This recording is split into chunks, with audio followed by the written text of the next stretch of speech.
और रिकॉर्ड करना शुरू कर दिया है। अगर किसी को मिस हो गया सेशन या फिर किसी को ज़रूरत है तो मुझे करिएगा पर्सनल पे मैसेज, मैं आप लोगों के लिए इसकी रिकॉर्डिंग जो है वो अवेलेबल कर दूंगा। So if you stay till the end of this meeting, I will be giving you my book, PDF and audio book for free, जिसके थ्रू नेचुरल इंग्लिश को अक्वायर करना है तो आपने एग्जैक्टली क्या क्या करना चाहिए, ये सारी चीज़ें आपको इस बुक में मिलेगी। साथ ही में आपको पर्सनालिटी डेवलपमेंट का वर्कशॉप मिलेगा, ईमेल राइटिंग कोर्स है और पब्लिक स्पीकिंग का कोर्स है, जिसकी प्राइस मोर देन 5,000 है। बिल्कुल सेम ग्रुप में मिल जाएगी।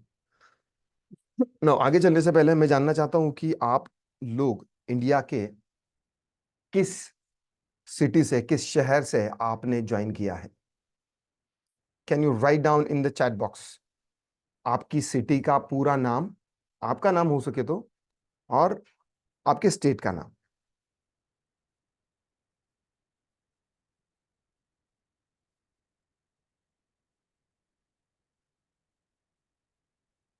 जस्ट एक मिनट में एक बार ये शेयर कर देता हूँ।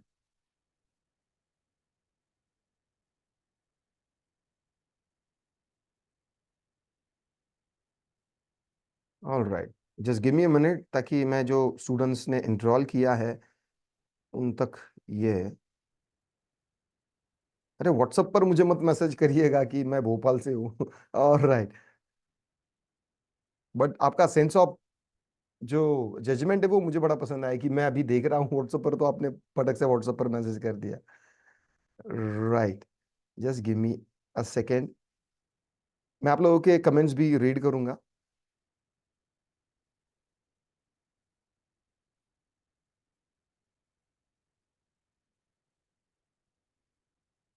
Alright, so here we go, this is okay finally. Oh my god, हाँ, धीरज कोलकाता, अभी रॉय, धीरज प्रजापति। ऑलराइट, बिहार से ठाकुर पुनीत राज, कर्नाटका से देव कुमार, अलीगढ़ से, उत्तर प्रदेश से रवि शर्मा, राजस्थान, रिया दिल्ली से, विश्वनाथ नाइक उड़ीसा, त्रिपुरा से मुन्ना शाही, धीरज, जितेंद्र कुमार दिल्ली, सभी, डियर सभी, उनेरा बिहार से, Deepak Chak Maharashtra. All right, all right, Siddiqui Hamid, Rohit Chauhan Bhopal, S K Bangalore, Harnarayan Singh Hyderabad, okay, S K Aamir west Bengal, केमन अच्छे, Deepak Maharashtra Beed. All right, Delhi, Uttar Pradesh, Rajasthan, Kota, Prithviraj Thakur, okay, बालदीना, बालंदीना, okay, all right, Anuj Kumar, okay, Bareilly से, गोरखपुर से, ऑल राइट, ऑल राइट। लगभग 350 लोग जब मैसेज कर रहे हैं तो शिरडी साई बाबा, प्रतीक धोपटे। ऑल राइट, प्रतीक जी, तुम्हाला हा सेशन जॉईन करायची गरज नाही कारण तुम्हाला कोर्सचा ऍक्सेस मिळालेला आहे। All right, Azharuddin, Samad, Ravi Kumar Chaudhary. All right, मैं सबके अभी पढ़ने बैठूंगा तो लगभग 1-1.5 घंटा लग जाएगा। ऑल राइट, तो चलिए आगे चलते हैं। जैसा कि मैंने आपको प्रॉमिस किया है कि 3 सिंपल स्टेप्स में आप इंग्लिश बोलना सीखेंगे, even if you are super busy. आपका करियर जो है वो 1 घंटे के सेशन में आपको एक एटलीस्ट एक दिशा मिल जाएगी कि आपको किस दिशा में चलना है। 3 स्टेप्स कौन कौन से हैं? सबसे पहले हम मॉर्फोलॉजिकल कंफ्यूजन्स को दूर करेंगे, ठीक है। अब मेरी बात को सुन रहे हो? ओके, ऑल राइट, इंजीनियरिंग कर रहे हो, ऑल राइट ना, मेरी बात को ध्यान से सुनो ना अभी।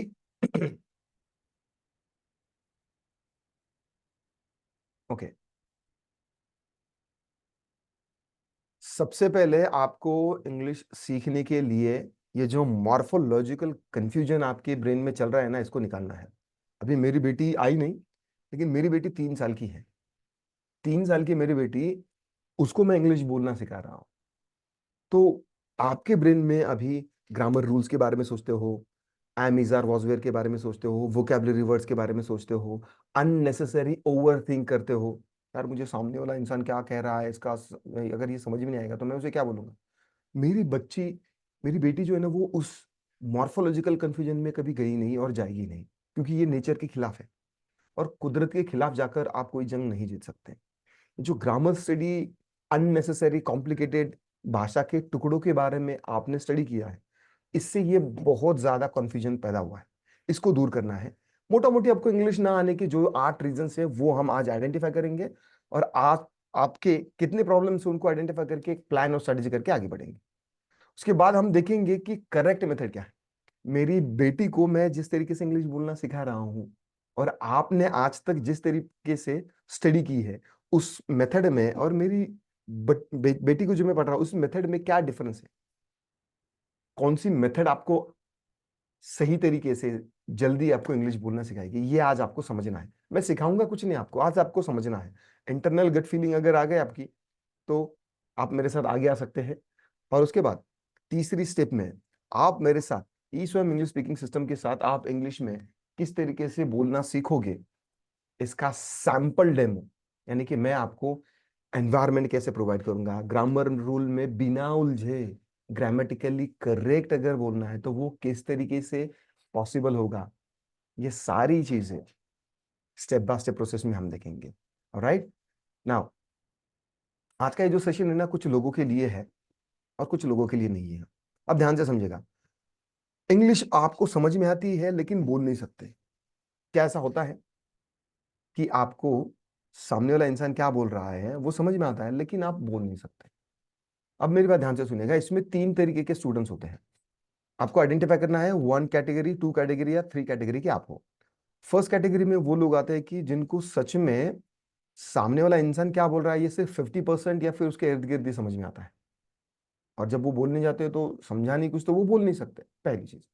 दूसरी चीज, जिनको सामने वाला इंसान क्या बोल रहा है वो समझ में आता है लेकिन वो बोल नहीं सकते, उनके कुछ वर्ड्स वगैरह सेंटेंस कंस्ट्रक्शन उनका अच्छा नहीं होता है, या फिर कुछ वर्ड्स मिसिंग होते हैं।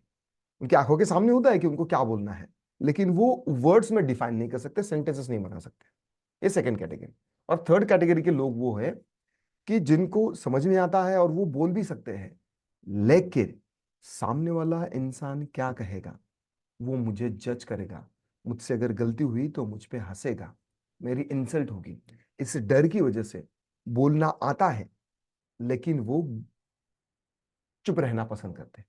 ये थर्ड कैटेगरी के लोग। आपको क्या लगता है कि आप किस कैटेगरी में आते हो? First, second, third? Kushpal, Jai Narayan 1 and 2, SK 1, Mushtaq 2, Rohan, Mohan Roy, Ravi Sharma 1, Himanshu, Azharuddin 1, Shailesh, Majid, Shivgupta, Riya, Amit Gautam, Mohammad Riyaz, Kushwaha, Mantu Kushwaha, Siddiq Hamida, Harnarayan Singh, Dev Kumar, Samad, dear सभी, मनीष कुमार, थर्ड। ओके। हम्म चलिए, जो भी आपकी लेवल है इसको हम सॉल्व करेंगे, फिक्स करेंगे आप, ठीक है? वर्ड्स आपको कई बार ऐसा होता है कि पता होता है लेकिन टाइम पर नहीं आते, या फिर कौन सा वर्ड कहां पर यूज करना है ये समझ में नहीं आता। जैसे कि लुक, सी एंड वॉच, तीनों वर्ड्स का मीनिंग एक ही है, लेकिन कौन सा वर्ड कॉन्टेक्सचुअल अवेयरनेस में यूज होगा ये आपको जल्दी समझ में नहीं आता, या फिर वोकैबुलरी वर्ड्स को आप भूल जाते हो, बोलना शुरू कर देते हो तो एकदम से ब्लैंक हो जाते हो और फिर कुछ भी नहीं सोचता। क्या ये आपके साथ होता है? गलती होने का डर लगता है आपको, आपको कोई जज करेगा इसका डर लगता है, या फिर आपकी गलती होगी तो आपका इंसल्ट होगा और मजाक उड़ाएंगे, इस तरीके का डर लगता है आपको? टाइप मी, ME, मी, अगर आपको ये फील हुआ है, इंटरव्यू में हो, चाहे दोस्तों के सामने हो, बॉस के सामने, कलीग्स के सामने, ये बड़ी गंदी फीलिंग है कि आप में जो पोटेंशियल है ना, वो पोटेंशियल सिर्फ आपको इंग्लिश ना आने की वजह से लोग जज करते हैं कि इनमें ये पोटेंशियल नहीं है। आपको इस दुनिया को दिखाना है कि आप में जो चीज है, और मैं दावे के साथ कह सकता हूं कि आप में जो पोटेंशियल है वो आपने खुद के लिए कभी इस्तेमाल नहीं किया। टाइप पी, अगर आपको लगता है कि मुझ में वो पोटेंशियल है, आप में वो पोटेंशियल है, लेकिन मैंने खुद के लिए इस्तेमाल नहीं किया। P, P, P for potential, Himanshu, right? है ना, हमारी फायर पावर अभी भी बहुत बाकी है। आगे हमें इसको इस्तेमाल करना है। इंग्लिश रिकॉर्ड टाइम में अगर आप सीख लोगे ना, अगले 2 साल में देखिए, आज आपकी करंट लेवल जो होगी ना, उससे 10 गुना ज्यादा अच्छी सैलरी, या फिर आप एक बेटर लाइफ जी रहे होंगे। सिर्फ इंग्लिश की वजह से ही ये हो सकता है।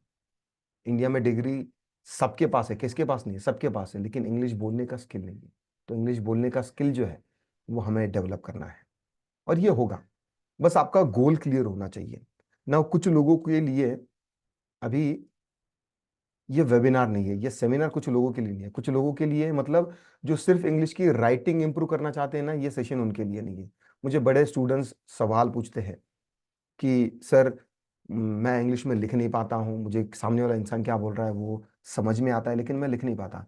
एक्चुअली ये जो सवाल है ना, ये जो क्वेश्चन है ना, ये रॉन्ग माइंडसेट का क्वेश्चन है। ये गलत तरीके से पूछा हुआ खुद को क्वेश्चन है। आपको समझाता हूँ, अगर आप थोड़े से कंफ्यूज हो। अगर आज मैं आपको कहूँ कि मैं इंग्लिश लिख सकता हूँ लेकिन बोल नहीं सकता हूँ, इसका सिंपली मीनिंग ये है कि मुझे इंग्लिश में सोचना नहीं आता। क्या होगा अगर आपको डायरेक्टली इंग्लिश में सोचना आ गया? इंग्लिश में डायरेक्टली सोचना आ गया, तो क्या आप इंग्लिश में लिख सकते हो? अगर लिख सकते हो तो क्या आप बोल सकते हो? बिल्कुल एग्जैक्टली। मैं अगर आपको हिंदी में कुछ लिखने के लिए कहूँ, इंडिया के ऊपर अगर आपको 10 5 सेंटेंसेस लिखने के लिए कहूँ, तो लिख सकते हो आप। बिल्कुल। क्यों लिख सकते हो? क्योंकि आपका हिंदी स्पीकिंग माइंड डेवलप है, आप सोच सकते हो, इसीलिए आप लिख सकते हो। लिख सकते हो इसीलिए आप बोल सकते हो। सिंपल लॉजिकल चीज बता रहा हूं। इमोशनल होने की जरूरत नहीं है। ठीक है ना? ये सेशन कॉम्पिटिटिव एग्जाम की तैयारी करने वाले स्टूडेंट्स के लिए नहीं है, क्योंकि वहां पर सिर्फ ग्रामर पूछा जाता है। अगर आप सिर्फ ग्रामर रूल्स को एनालाइज करना चाहते हैं, लेकिन अगर आप बोलना नहीं चाहते, तो ये सेशन आपके लिए नहीं है। अगर आप सिर्फ ग्रामर रूल्स में मास्टर होना चाहते हो, तो ये सेशन आपके लिए बिल्कुल भी नहीं है ना। आगे चलने से पहले मैं ये जानना चाहूंगा कि आप इंग्लिश क्यों सीखना चाहते हो? आपका इंग्लिश सीखने का क्या रीजन है? क्या ऐसी वजह है जिसके लिए आप अपनी मेहनत करने के लिए आगे पीछे नहीं देखोगे? वो रीजन अगर आपका plain black and white generic जैसा सबका होता है कि हाँ सर सबको आनी चाहिए, इंटरनेशनल लैंग्वेज है, हर कई जगह होती है, इस तरीके का सरफेस लेवल का अगर आपका रीजन है ना, तो बड़ी जल्दी गिव अप कर दोगे आप। मैं जानना चाहता हूँ। होटल मैनेजमेंट के लिए, ओके। ओके। इंग्लिश वीक है, ठीक है, लेकिन आपको अच्छा करना है तो क्यों करना है एसएसबी इंटरव्यू के लिए? ऑलराइट।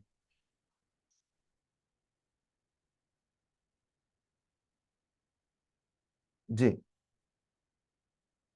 गुड जॉब के लिए, कॉलेज में अच्छा परफॉर्मेंस करना है, इसके लिए पर्सनालिटी डेवलपमेंट के लिए, पैशन है तो शायद hotel management presently improve. Okay. Environment के लिए, ऑलराइट, एमएनसी कंपनी में जॉब चाहिए, ऑलराइट ऑलराइट ऑलराइट, ठीक है। चलिए, आप लोगों का जो रीजन है ना, वो मुझे सुनकर बड़ा अच्छा लगा कि आपके पास कोई रीजन तो है जिसके लिए आप मेहनत करोगे। ठीक है ना? क्रिकेटर बनना है, बिल्कुल क्रिकेटर बनोगे। मैन ऑफ द मैच के लिए अगर आपको बुलाया जाएगा, तो वहां पर तो आपको इंग्लिश ही पूछेंगे, right? Karan Kumar English teacher बनना है, मैं जॉब करता हूँ बच्चे के स्कूल में मीटिंग का, हाँ मोहम्मद फयाज, बिल्कुल। क्योंकि बच्चों को एनवायरनमेंट मिले, इसके लिए आपको सीखना है। और अगर आप स्कूल में जाते हो तो वहां पर तो पूछा ही जाता है आपको इंग्लिश में। विश्वनाथ नाइक ने कहा है, सिर्फ एक गवर्नमेंट जॉब के लिए, अगर गवर्नमेंट जॉब के लिए अगर आप सीख रहे हो, तो आपको ग्रामर स्टडी करना होगा। ठीक है, चलिए। मुझे आप लोगों के रीजंस बड़े अच्छे लगे कि आपके पास वो रीजन है जिसकी वजह से आप सीखना चाहते हैं। नाउ, अगर आपके पास सिक्योर जॉब नहीं है, जॉब नहीं मिल रही है, इंटरव्यू में फेल हो रहे हो, इसका रीजन सिर्फ और सिर्फ इंग्लिश ही है। आज इस इंग्लिश की प्रॉब्लम को दूर करने के लिए ये सही जगह है, सही वक्त है। अगर आपका करियर लिमिटेड लग रहा है, आपको नई अपॉर्चुनिटीज नहीं मिल रही है, आप प्रमोशन मिस हो रहे हैं, या फिर कॉन्फिडेंस नहीं आ रहा है ना, तो आज ये सही जगह है। इंफीरियर फीलिंग जो आपको लोगों ने हमेशा नीचे दिखाया है ना, ये निकालने के लिए आज की सही जगह है। गलती होने का डर, या फिर कम्युनिकेशन बैरियर जो है ये निकल जाएगा। इग्नोर्ड फील अगर आप कर रहे हो या फिर आपको लग रहा है कि इग्नोर हो रहे हैं आप, ये ओवरवेल्म की फीलिंग जो है इसको निकालना है। मैं जानता हूँ इंग्लिश सीखने के लिए आप अपनी लाइफ में बहुत काम करते हो, यू आर सो बिजी, आपके पास टाइम नहीं है, बट रिकॉर्ड टाइम में आप इंग्लिश बोलना सीख सकते हो। आई promise you and I guarantee you that if you follow my rules and instructions properly, you will be having that perfectly American accent. Okay sir, trick बताओ, motivation नहीं है। हाँ अरे ट्रिक से नहीं आएगा आस मोहम्मद। ट्रिक से अगर इंग्लिश आनी होती तब तक आ चुकी होती। हाईवे पर ट्रिक्स एंड टिप्स काम नहीं आते। बॉडी बनाने की क्या कोई टिप ट्रिक होती है क्या? शॉर्टकट ट्रिक होती है क्या? नहीं। यही तो आपका माइंडसेट जो है ना वो आज आपका निकलना हो। ठीक है, चलिए। तो आज का ये जो सेशन है, मानो ग्रामर ट्रांसलेशन की जो मेथड है ना, इससे अगर आपको निकलना है ना तो ये सेशन बड़ा इंपॉर्टेंट है।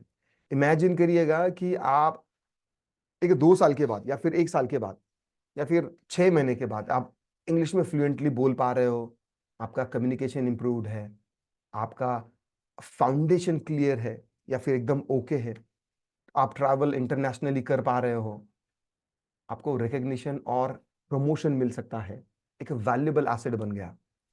तो ये सारी चीजें आपके लिए पॉसिबल है। नेटवर्किंग आपकी इफेक्टिवली होगी और आप एक रोल मॉडल बन सकते हो। जितना स्किल आपके पास है उसको अगर थोड़ा सा हम इंग्लिश में प्रेजेंट करने का स्किल अगर डेवलप कर लेंगे ना तो आप रोल मॉडल बन सकते हो, यानी कि आप आपके नॉलेज से दूसरों की लाइफ में चेंज ला सकते हो। And remember, learning to speak English is not about the talent, it's all about the right method. कितने परसेंट अग्री करते हैं कि इंग्लिश सीखना? कुशल सर आप स्टार्ट करो। हाँ बिल्कुल, थोड़ा पेशेंस रखिएगा, धीरे धीरे ये चीजें आपके सामने अनफोल्ड अनफोल्ड करूंगा। अगर आपके पास अगर इतना भी वक्त नहीं है तो आप बिल्कुल हाथ जोड़ के विनती है कि आप जा सकते हैं। Right, right, yes.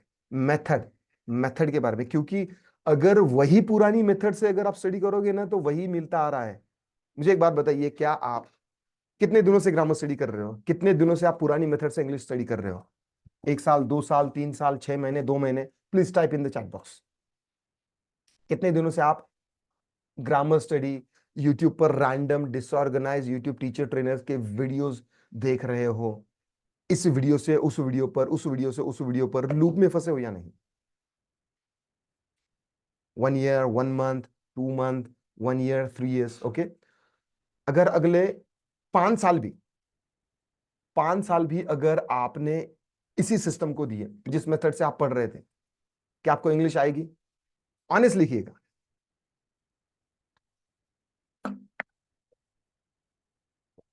जिस मेथड से आप पढ़ रहे हो उस मेथड से आएगी आपको? नहीं ना। ऑनेस्ट जवाब दीजिएगा।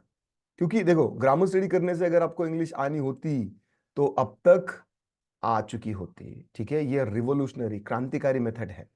ये आपको आज समझने के लिए थोड़ा सा वक्त देना है। नाउ मैं आपको कह रहा हूं कि आपको इंग्लिश बोलने के लिए ग्रामर स्टडी करने की जरूरत नहीं है, फिर भी आप ग्रामेटिकली करेक्ट बोलना सीखोगे। Why should you trust me? आपने मुझ पर विश्वास क्यों करना चाहिए? I am a founder of E Swayam English speaking system and also I'm a founder of Vidyavan Shikshan Prasarak Mandal. Basically, my name is Amol. I live here in Chhatrapati Sambhaji Nagar, Aurangabad, Maharashtra. I can speak 8 regional languages and 3 international languages: Chinese, Japanese, and Spanish. I have 12 years of formal research and studies in natural language learning, and I have discovered this natural language learning method. Actually, मैंने discover नहीं की, मेरे गुरु doctor Stephen Qureshi ने discover की। I'm coordinating with Southern California University, Oxford University, and British Council of English Education. And I have helped more than 25,000 students, working professionals, to transform their career in record time. और मैंने ये book लिखी है the natural approach, और ये BBC का certificate है। जब मैंने कोविड में ये यूट्यूब पर या फिर सोशल मीडिया पर जब कहा था कि आपको इंग्लिश बोलने के लिए ग्रामर स्टडी करने की जरूरत नहीं है, एक्चुअली इंग्लिश ही नहीं, आपको दुनिया की कोई भी लैंग्वेज सीखने के लिए ग्रामर स्टडी करने की जरूरत नहीं है। तो जैसे आप कंफ्यूज और शॉक्ड अभी हो ना, वैसे ही बीबीसी वाले भी लोग थे। तो उनका ईमेल आया और उन्होंने पूछा कि how can you say that, this is rude, you are misguiding, you are misinforming students. ये बिना ग्रामर, आपको कोई ग्रामर स्टडी करने की जरूरत नहीं, आप ये कैसा कह सकते हो? फिर मैंने उनको ये मेरी बुक प्रेजेंट की और उनको कुछ सिंपल सिंपल एग्जांपल्स दिए, और फिर उनको समझ में आया कि हाँ देखो, इंडिया जो है ना एक बहुत बड़ा विशाल देश है। इंडिया में जितनी लैंग्वेजेस आज बोली जाती है, उतनी लैंग्वेजेस पूरी दुनिया में मिलाकर भी बोली नहीं जाती। अगर आज आपको तमिलनाडु भेजा जाए और आपको ये कहा जाए कि आपको वहां पर 5 साल रुकना है और आपको तमिल सीखनी है, तो क्या आप तमिल सीखने के लिए ग्रामर स्टडी करोगे?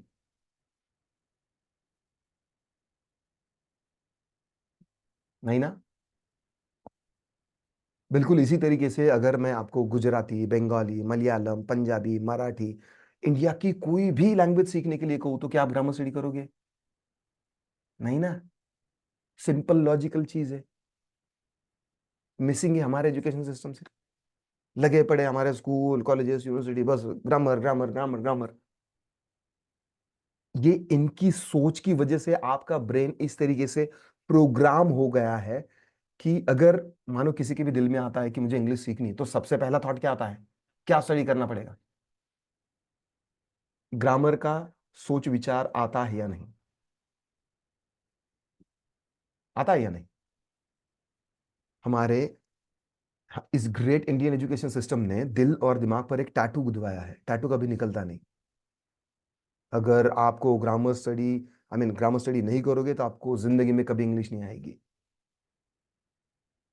इस तरीके का एक एक गुलामों वाली मानसिकता बिठाई गई है। इस मानसिकता को तोड़ना है। और ये इन्होंने समझा कि हाँ, बीबीसी वालों को समझ में आया, फिर उसके बाद में ये सर्टिफिकेशन दिया कि सर आप जो भी रिसर्च करोगे, जो भी आप रिसर्च पेपर पब्लिश करोगे, तो वो आप हमें सबमिट करेंगे। ये मेरी फैमिली है छोटी सी, मेरे माता पिता, मेरा भाई एंड मेरी वाइफ एंड ये मेरे 4 बच्चे हैं। और ये चारों बच्चों को मैंने किस तरीके से इंग्लिश बोलना सिखाया है, बस वही मेरा फॉर्मल रिसर्च है। कैसे उनका स्पीच प्रोडक्शन होता है, कैसे वो सिर्फ लिसनिंग पर फोकस करते हैं, एक एक दो दो वर्ड उनके प्रोनाउंसिएशन सही नहीं होते, उनको वोकैबुलरी वर्ड समझ में नहीं आते, लेकिन फिर भी वो नेचुरली लैंग्वेज को पिक कर लेते हैं, एक्वायर करना सीख जाते हैं। ये सारी चीजें होगी आपके साथ ना। अभी इंग्लिश सीखने के लिए ना आपको जो प्रॉब्लम्स आ रहे हो उनको हम आइडेंटिफाई करेंगे। अभी हम कनेक्टेड है ना, आप समझ रहे हो, सुन रहे हो? टाइप सी अगर कनेक्टेड हो आप मेरे साथ, हम पहले सिगरेट रूल की तरफ चलेंगे कि आपको इंग्लिश सीखने के लिए प्रॉब्लम्स क्या क्या आ रहे हैं आज तक। आज तक आपको किसी ने नहीं बताया, कोई यूट्यूब टीचर, कोई स्कूल, कोई कॉलेज, कोई इंग्लिश का टीचर आपको ये नहीं बताएगा कि आपको इंग्लिश को ना सीखने के, आई मीन इंग्लिश ना आने के क्या क्या प्रॉब्लम्स है। क्रोनोलॉजिकल ऑर्डर में यही वो गिनाएंगे आपको कि ये प्रॉब्लम है, ये प्रॉब्लम है, ये प्रॉब्लम है। लेकिन क्रोनोलॉजिकली कौन सी प्रॉब्लम को पहले फिक्स किया जा सकता है, कौन सी प्रॉब्लम को हमने बाद में फिक्स करना है, और ओवरऑल एक एनवायरनमेंट आपके लिए कैसे होगा और कैसे आपका स्पीच प्रोडक्शन होगा। राइट नाउ आपके प्रॉब्लम्स को जानना जरूरी भी है। क्यों जरूरी है? मान लो आपका पेट खराब है, आप चले गए डॉक्टर के पास। डॉक्टर आपको डायरेक्टली आपको सोनोग्राफी या फिर ऑपरेशन के लिए कहते हैं क्या? नहीं ना। डॉक्टर आपको पहले पूछेंगे कि क्या हुआ है, फिर आप बोलेंगे कि सर मेरे पेट में बहुत दर्द है। फिर डॉक्टर पूछेंगे कि कब से पेट दर्द है, क्या खाया था, सर्दी खांसी है या नहीं, उल्टियाँ हो रही है या नहीं, बुखार है या नहीं। फिर आप बोलेंगे कि हाँ सर मैं दोस्तों के साथ बाहर गया था, कुछ बाहर खा लिया, घर पे आकर दाल चावल खा लिए, तो उसके बाद एकदम से पेट खराब हो गया और मैं आपके पास आ गया। राइट। इसी तरीके से होता है। डॉक्टर फिर आपको क्या करेंगे? लेटने के लिए कहेंगे, वो आपके पेट से हाथ फेर कर चेक करेंगे, स्टेथोस्कोप लगाएंगे, आपकी नस को चेक करेंगे। ठीक है। और उन्होंने जो स्टडी की है उसके रिलेटेड आप में कुछ सिम्टम्स है या नहीं, वो एनालाइज करेंगे और फिर आपको वो ट्रीटमेंट, दवाइयां लिखकर देंगे और ट्रीटमेंट आपकी शुरू होगी। और आपको क्या कहेंगे? 2 दिन के बाद आकर चेक करो। ठीक है।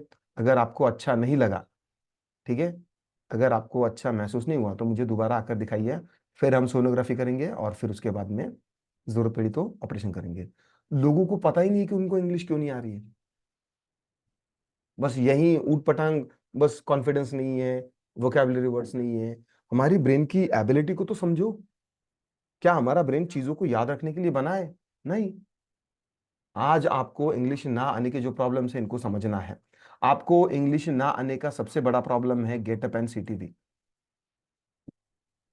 Getup and CTV it doesn't mean कि उठो और टीवी देखो। ये 8 लेटर्स है। दुनिया के जितने भी इंग्लिश लर्नर्स हैं उनको इंग्लिश ना आने का एक ही प्रॉब्लम है, getup and CTV. 8 letters, 8 letters में 8 प्रॉब्लम है। कौन कौन से, चलिए देख लेते हैं। आपके कौन कौन से और कितने प्रॉब्लम है ये भी आपने समझने हैं। पहला प्रॉब्लम है आपका G, grammar. Get up and CTV 8 letters.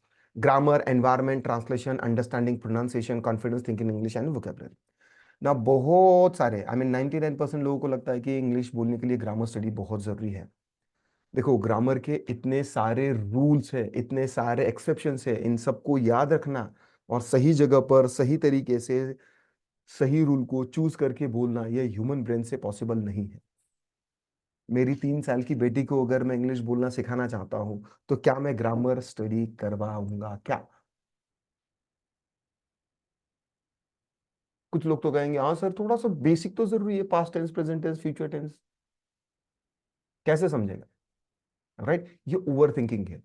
Over the period of some time, you will be able to speak English in a grammatically correct way.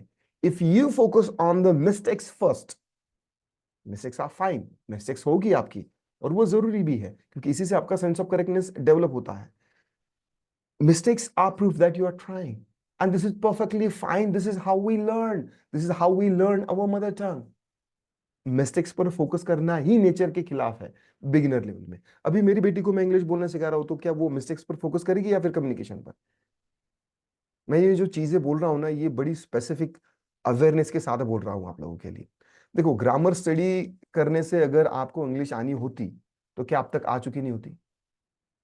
Grammar study करने का सबसे बड़ा प्रॉब्लम क्या है? ग्रामर स्टडी करने का सबसे बड़ा प्रॉब्लम क्या है?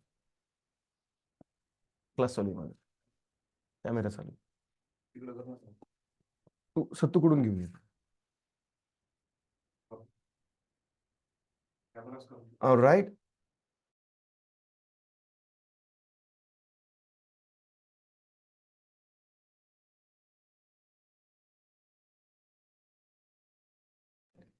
सो ग्रामर स्टडी करने का सबसे बड़ा प्रॉब्लम क्या है कि ग्रामर के रूल्स आप हमेशा के लिए याद नहीं रख सकते हो। क्या याद रख सकते हो ग्रामर के रूल्स? ग्रामर के रूल्स क्या आप याद रख सकते हो? जी हाँ। आला चित्र की काढू नका। बाय द वे, मेरा छोटा भाई है, प्रिंट निकाल रहा है। ठीक, पप्पा तुम्ही था। ऑलराइट, मेरे पापा भी आ चुके हैं। ऑलराइट, पप्पा इकडून बसा।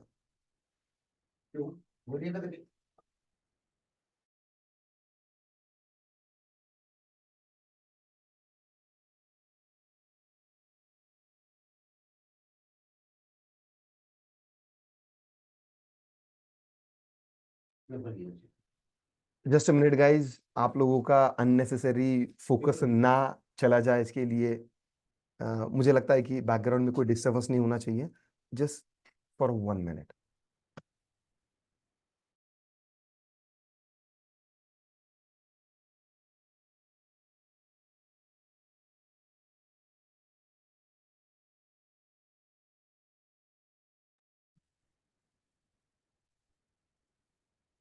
Okay, alright. we live and we have a big giant family, so yes, हमेशा वो होता है। ऑलराइट, सो ग्रामर स्टडी करने का सबसे बड़ा प्रॉब्लम क्या है मैं आप लोगों को बताता हूं। आप लोगों को शायद कोई बताएगा भी नहीं। ग्रामर रूल्स जो है ना, वो याद रखने के लिए बहुत हार्ड है। कितने सारे रूल्स है, कितने सारे एक्सेप्शंस है जो बड़ी जल्दी आप भूल जाते हो या नहीं? मैं अगर आज आपको 2 घंटे तक ग्रामर स्टडी करवाऊं, ठीक है, मैं अगर आज आपको 2 घंटे तक ग्रामर रूल स्टडी कराऊं और आपको आधे घंटे के बाद पूछूं तो क्या आपको रूल्स याद रहेंगे? वही तो आपने आज तक किया है। वही बोरिंग पेनफुल ग्रामर स्टडी से आपने इंग्लिश सीखने की कोशिश की है। जो रूल्स है ना वो कंफ्यूजिंग होते हैं या नहीं? कितने कंफ्यूजिंग है ग्रामर रूल्स, कितने बोरिंग होते हैं, कितनी बार भी रट लो, याद नहीं होते हैं।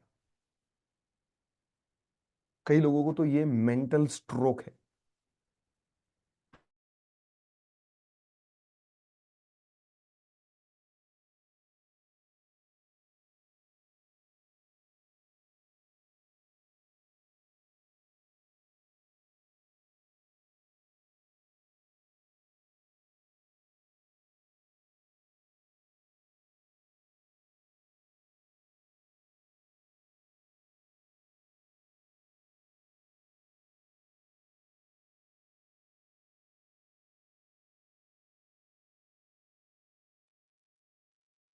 आई अपोलोजाइज, आई अपोलोजाइज गाइस, जस्ट अभी आपको डिस्टर्बेंस नहीं होगा मैं। राइट, दरवाजा लगा लिया है अभी। चलिए। हाँ, सेशन जो है वो लगभग 1 घंटे का हो सकता है, या फिर मे भी ज्यादा भी हो सकता है, 90 मिनट्स पकड़ लीजिएगा आप। ठीक है, ये जो ग्रामर स्टडी है ना, मेंटल स्ट्रोक है। कई बार मेरे स्टूडेंट्स जो है ना, फोकस हट रहा है, ऑलराइट ऑलराइट ऑलराइट, चलिए। So focus on me. ये जो ग्रामर स्टडी करके बोलने की ये जो सिचुएशन है ना, कई बार मेंटल हरासमेंट या फिर वो मेंटल स्ट्रोक की तरह है। कि सामने वाला इंसान अगर आप बोलने जाओगे तो उसका अगर इंसल्टिंग फीडबैक मिलेगा ना, तो वो बड़ा ही मतलब एम्बैरेसिंग सिचुएशन होती है। ओके। और ये जो ग्रामर रूल्स जो है ना, वो अननेसेसरी टुकड़ों के बारे में आज तक आपने स्टडी की है क्या? इन अननेसेसरी टुकड़ों के बारे में स्टडी अगर अगले 5 साल भी करोगे तो क्या आपको इंग्लिश आएगी? आएगी क्या इंग्लिश? यस और नो? नहीं आएगी।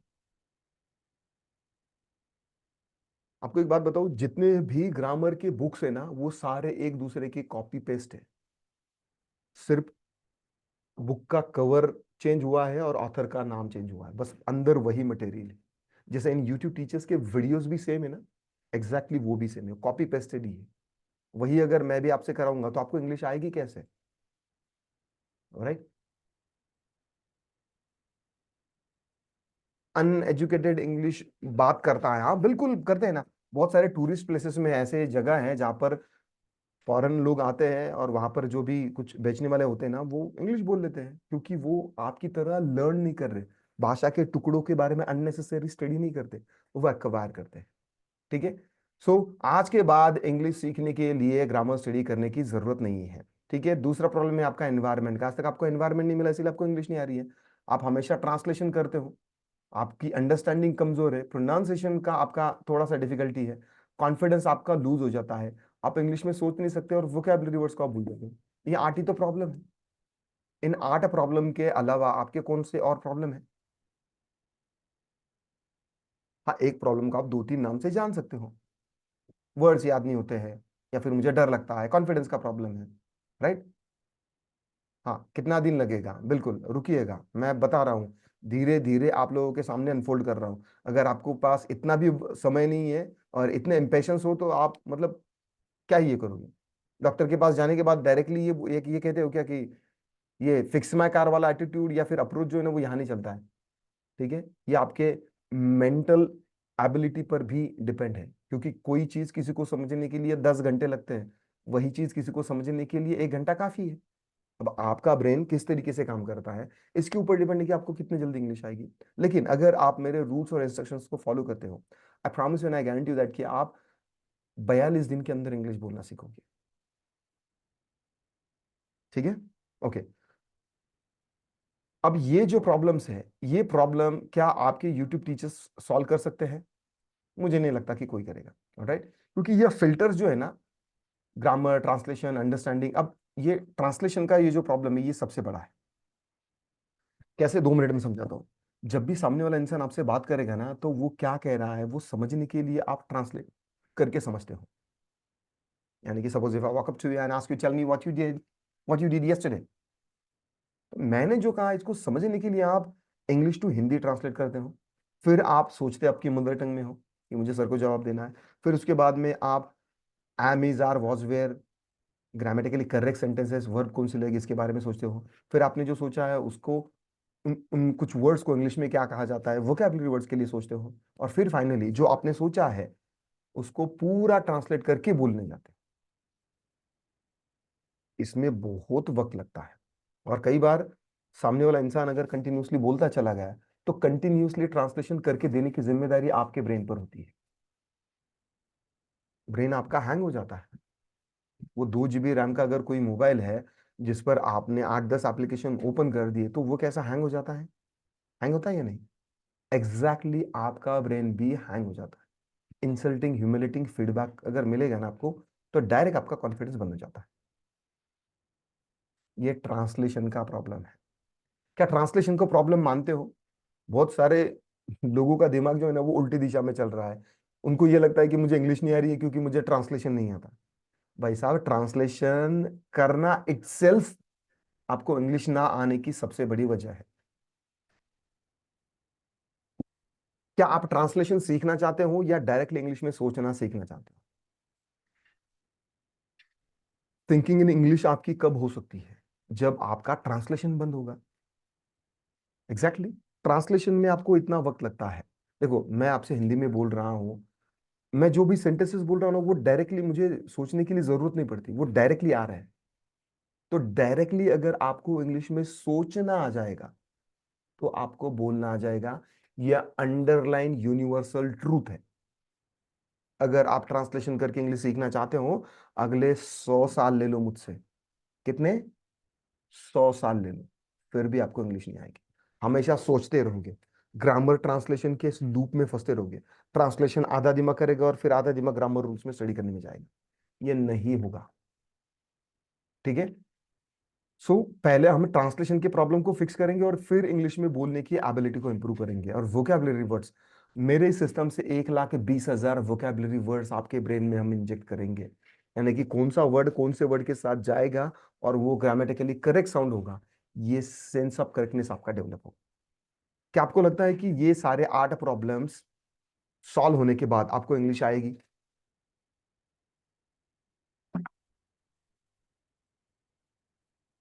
आर्यन, बोल सकते हो आप, बिल्कुल आ सकती है इंग्लिश। क्या आज तक आपको किसी ने ये प्रॉब्लम्स बताए हैं कि ये आपके प्रॉब्लम्स है? नहीं ना? ठीक है, चलिए, तो आगे चलते हैं। अब ये जो ट्रेडिशनल, ये जो फिल्टर्स है आपकी ब्रेन में जो आ रहे हैं ना, इनको हमें निकालना है। ठीक है, इनको निकालना है ताकि ये बोलते वक्त आपके ब्रेन में ना आए। मेरे उसमें आवाज नहीं आ रहा है, अरे आप आवाज थोड़ा सा इंप्रूव करो। मेरे इस मेथड से जब भी आप इंग्लिश सुनोगे तो डायरेक्टली इंग्लिश में सोचने की आपकी एबिलिटी हो जाएगी और डायरेक्टली आप इंग्लिश में बोलना सीखोगे। This will happen. आपको ना कोई ट्रांसलेशन करने की जरूरत पड़ेगी, ना ग्रामर रूल्स के बारे में सोचने की जरूरत पड़ेगी, फिर भी आप ग्रामेटिकली करेक्ट बोलोगे। आई प्रॉमिस यू।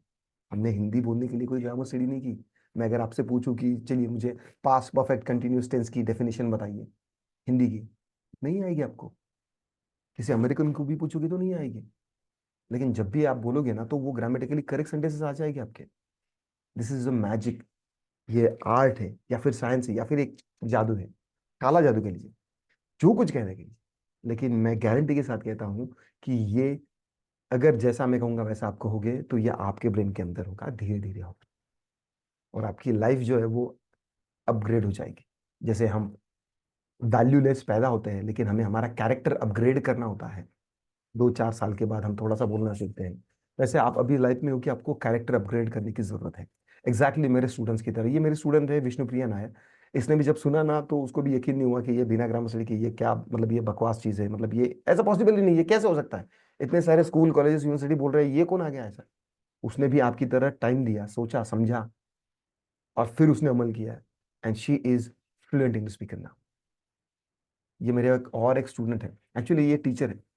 यूट्यूब पर इनका स्मार्ट इंग्लिश टीचर नाम से एक चैनल है, और ये भी पहले ग्रामर स्टडी करा के बोर हो चुके थे। उन्होंने मेरे सिस्टम को समझा, देखा, अब वो स्टूडेंट्स को इंग्लिश बोलना सिखा रहे हैं। इंग्लिश बोलते वक्त नर्वस हो जाता हूँ, वही तो कॉन्फिडेंस का प्रॉब्लम है। आपको गलती होने का डर लगता है। ठीक है, ये प्रॉब्लम आपको समझ में आनी चाहिए। सॉल्यूशन मैं आपको आगे बता रहा हूँ। ठीक है, मेथड मैं आपको बता रहा हूँ। ये मेरे एक स्टूडेंट है। चलिए, मैं इनके बारे में आपको ज्यादा नहीं बताऊंगा। अभी आते हैं करेक्ट मेथड पर। ठीक है, इंग्लिश ना आने के जो प्रॉब्लम्स है वो आपको समझ में आ गया है। आज आपको आपकी सोच बदलनी है ताकि आपकी जिंदगी बदले। यहीं से दो रास्ते जाएंगे। एक तो आप पुरानी मेथड की तरफ जाएंगे या फिर नई मेथड को आप समझ लो। और वो क्या है मेथड? हमने हमारी मदर टंग सीखने के लिए ग्रामर स्टडी नहीं की। मेरा पहला जो सीक्रेट रूल है वो यही है ना, हमें लैंग्वेज को लर्न नहीं करना है, एक्वायर करना है। क्या करना है? हमने लैंग्वेज को लर्न नहीं करना है, हमने लैंग्वेज को आज के बाद एक्वायर करना है, विद्या को अवगत करना है। इंग्लिश एक विद्या है या नहीं, जिसकी लाइफ में चेंज हो सकता है हमारे। तो हमें विद्या सीखनी नहीं है, अवगत करनी है। आज तक आपने सिर्फ भाषा के अननेसेसरी टुकड़ों के बारे में सोचा है, सीखा है। अब लर्निंग और एक्विजिशन में क्या डिफरेंस है ये क्विकली समझ लेते हैं, फिर आपको सही कौन सी मेथड है वो आपको समझ में आ जाएगी, और एक्वायर कैसे करना है ये आपको आगे बताऊंगा। लर्निंग में जो है ना वो आपका आर्टिफिशियल स्किल बढ़ता है। ठीक है, आर्टिफिशियल स्किल बढ़ता है। एक्विजिशन जो है ना ये आपका नेचुरली होता है। लर्निंग से आपका सिर्फ टेक्निकल स्किल बढ़ता है, जो कि आज तक आपका टेक्निकल स्किल बढ़ता आया है कि ये वर्ब की कौन सी फॉर्म है, सब्जेक्ट कौन सा है, वर्ब कौन सा है, प्लूरल कौन सा सब्जेक्ट है, आई वी कब यूज करना है, वॉज वर कब यूज करना है, इसका टेक्निकल नॉलेज है आपको। लेकिन सही वक्त पर सही जगह पर क्या स्पॉन्टेनियसली यूज करना है, इसका पर्सनल स्किल आपके पास नहीं है। पर्सनल स्किल आपका एक्विजिशन से डेवलप होता है। रिटर्न लैंग्वेज में आपको प्रायोरिटी होती है इंग्लिश ग्रामर स्टडी करने की। देखो, मैं ग्रामर स्टडी करने के विरोध में नहीं हूं, आप जरूर करिए, लेकिन आपने ग्रामर स्टडी कब करनी चाहिए? दो दो चीजों पर, या फिर दो वक्त ही आपको ग्रामर स्टडी करने की जरूरत है। प्रैक्टिस भी होती जाएंगे, हाँ बिल्कुल प्रैक्टिस भी करेंगे। दो सर्कमस्टेंसेस में आपको ग्रामर स्टडी करने की जरूरत है। पहली, जब आप कोई भाषा फ्लुएंटली बोल लेते हो, अभी उस भाषा की खूबसूरती आपको बढ़ानी है, कुछ कथाएं, कविताएं, कादम्बरी, नोवेल लिखनी है, तब आपको ग्रामर स्टडी इंपॉर्टेंट है। क्योंकि जो सेंटेंसेस आप लिख रहे हो ना, उसका मिस इन्फॉर्मेशन या फिर उसका कुछ दूसरा ही मतलब नहीं निकलना चाहिए। इसके लिए आपके सेंटेंस जो ग्रामेटिकली करेक्ट होने चाहिए। और दूसरी चीज, अगर आप कॉम्पिटेटिव एग्जाम को क्रैक करना चाहते हो तभी आपको लर्निंग या फिर ग्रामर स्टडी करनी है। बोलने के लिए कोई जरूरी नहीं। ठीक है, स्पोकन इंग्लिश सीखना चाहते हो तो इसके लिए आपको एक्विजिशन ही करना पड़ेगा। ठीक है, थियरी एनालिसिस आज तक आपने किया है, प्रैक्टिकल यूज हम करेंगे।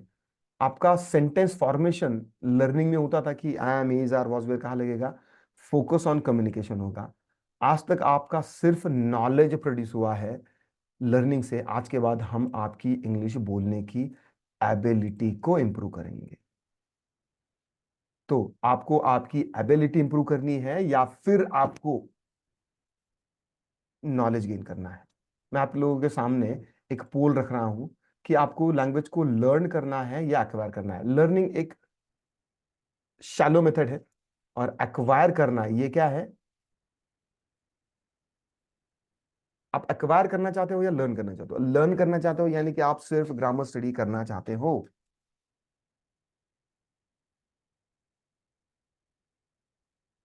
ठीक है, चलिए मैंने पोल एंड कर दिया, आपके सामने ये रिजल्ट रखा। 6% लोगों को ये लग रहा है कि अभी भी ग्रामर स्टडी जरूरी है। ठीक है, अगर आपको लग रहा है ग्रामर स्टडी जरूरी है तो आप इस सेशन को छोड़ के चले जाइए। मेथड समझ में आ गई कि हमको एक्वायर करना है। अब आता है अगला बड़ा सवाल कि सर ये एक्वायर करना है तो कैसे करें? ठीक है, दो सीक्रेट हमने देख लिए। पहले तो प्रॉब्लम को आइडेंटिफाई कर लिया। ठीक है, grammar, environment, translation, understanding, pronunciation, confidence, thinking English and vocabulary, 8 problem. उसके बाद इनको हमें लर्न नहीं करना है, हमको एक्वायर करना है। अब हम देखेंगे कि एक्वायर करना है तो कैसे करेंगे। ठीक है, और ये एक्विजिशन की ये जो मेथड है ना, ये मैंने एक्सीडेंटली डेवलप की थी ना। आप लोग क्या मेरे साथ इंग्लिश स्पीकिंग की प्रैक्टिस करने के लिए तैयार हो? क्या आप मेरे साथ इंग्लिश स्पीकिंग माइंड डेवलप करने के लिए तैयार हो? मैं आप लोगों को किस तरीके से इंग्लिश बोलना सिखाऊंगा, किस तरीके से आप इंग्लिश में मास्टर बनोगे, ये एक्सपीरियंस करने के लिए तैयार हो? ठीक है, किस तरीके से मैं मेरी बेटी को इंग्लिश बोलना सिखा रहा हूं और किस तरीके से आप सीखोगे। ठीक है, चलिए चलते हैं। नो, आपने अभी क्या करना है कि मैं कुछ वक्त के लिए, जस्ट अ मिनट, मैं, ओके, प्रेजेंट अभी, ओके, कुछ वक्त के लिए ना आपको सिर्फ सुनना है इंग्लिश में ही. I'll be speaking only in English so that we can have this healthy English speaking rehearsal and environment and English speaking practice. I will not allow you to translate. मैं आपको ट्रांसलेटेड मीनिंग या फिर translated sentences नहीं बताऊंगा. You will process this information in your head in English and you will speak only in English. This will happen. आपका translation बंद होगा तो उसके बाद ही आपकी इंग्लिश बोलने की एबिलिटी डेवलप होगी. Alright, so are you ready? Are you ready? Yes. Okay, all right. Okay. So I'll be speaking only in English for next few minutes so that you can get exposure how I will be teaching you. So I'm going to tell you the story of Scooby-Doo. Okay? Just listen the story. Let the words and grammar patterns go down deep into your brain. Let the processing happen. Let the speech production happen. All right? Just try to understand the information and then give me answers when I ask you the questions. Meanwhile, I will be giving you the simple meaning of few hard words which I'm going to use in the story. I know you can understand. I will not let you translate or I will not give you translated meaning. I'll explain those words in simple English. All right. So here we go. Here is a story of Scooby-Doo. There was an agile dog. Okay. There was an agile dog. Hey, are you listening me? Come on, focus on me. I'm going to tell you the story. Okay. So listen very carefully. It's an interesting story of Scooby-Doo. There was an agile dog. His name was Scooby-Doo. He was 8 feet tall, big dog. He was gigantic dog. Okay. Now, here is a word, agile. Okay. Here is a word, agile. Now, what do I mean by agile? Now, agile means someone who is very active, someone who can walk really fast, or someone who can run very fast, someone who can move very quickly. That's an agile. Okay. So there was an agile dog. There was an active dog. He was not slow. He was very active. Okay. His name was Scooby-Doo. Okay. So his name was Scooby-Doo. And he was 8 feet tall, big, gigantic dog. He was extremely famished. Now here is a word, famished. Now what do I mean by that? Now famished means if you want to eat something very badly, if you are hungry, if you are starving, that means you are famished. Okay, you are famished. If you are starving, if you want to eat something, that means you are famished. So there was an agile dog. His name was Scooby-Doo, and he was extremely famished. He wanted to eat something, so he ate 4 ice creams. He ate vanilla flavor ice creams. Okay, so which ice cream? Vanilla flavor ice cream. Okay, so as of now, you have heard this story. Now I'm going to ask you the question. Now your job, your responsibility is to type down the answers. Okay, and simultaneously you have to speak the answer. Okay, and you have to try to speak or you have to write down the full sentences. Okay, train your brain to think in English. Okay, here we go. Here is the first question. Was there an agile dog or was there a cat? Who was there? Happy Singh, there was an agile dog. You wrote it in full sentence. I'm really very happy. Amit Zamdade, Jain Narayan, okay, Pandey, Sheikh Zoya, SMS Thakur, Neha, SK, Rohit Chauhan, Karan Kumar, Aryan, Sushi, okay, Mohan Ray. Okay, try to write down the full sentence. Aditya Rana, Sumesh. All right, there was an agile dog. Now, tell me the next question. What was his name? What was his name? What was his name? Was his name Bruno or was his name Scooby-Doo? What was his name? Aditya Rana, his name was Scooby-Doo. Mohan Rai, Amit, Sushi, Rohit, Karan,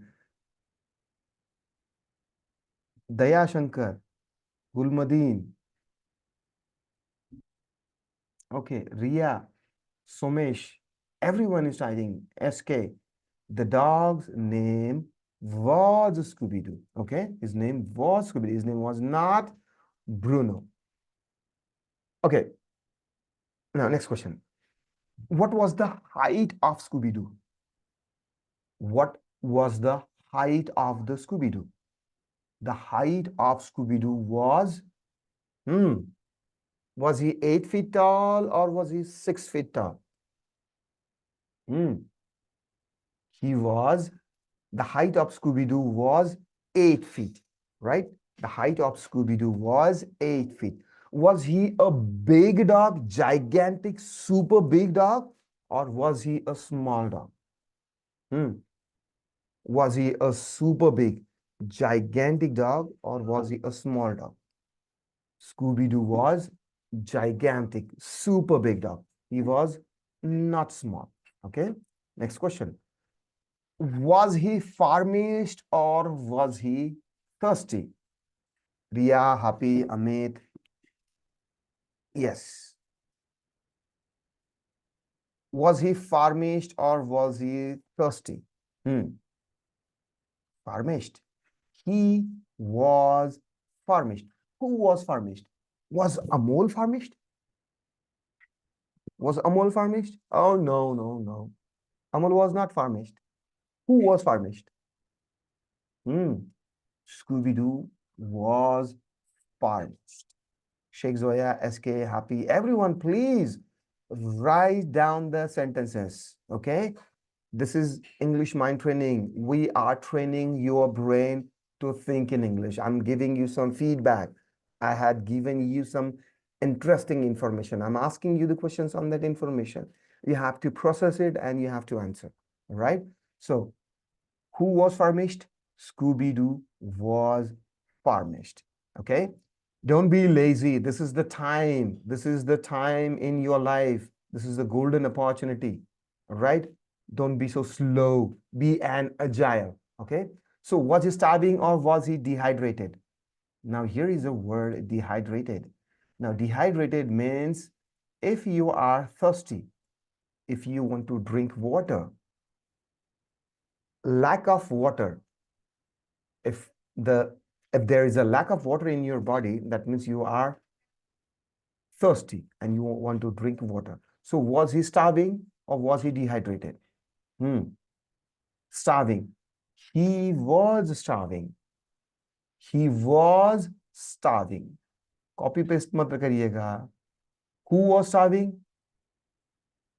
Scooby-Doo was starving. All right, Rohit, yes, you guys are amazing.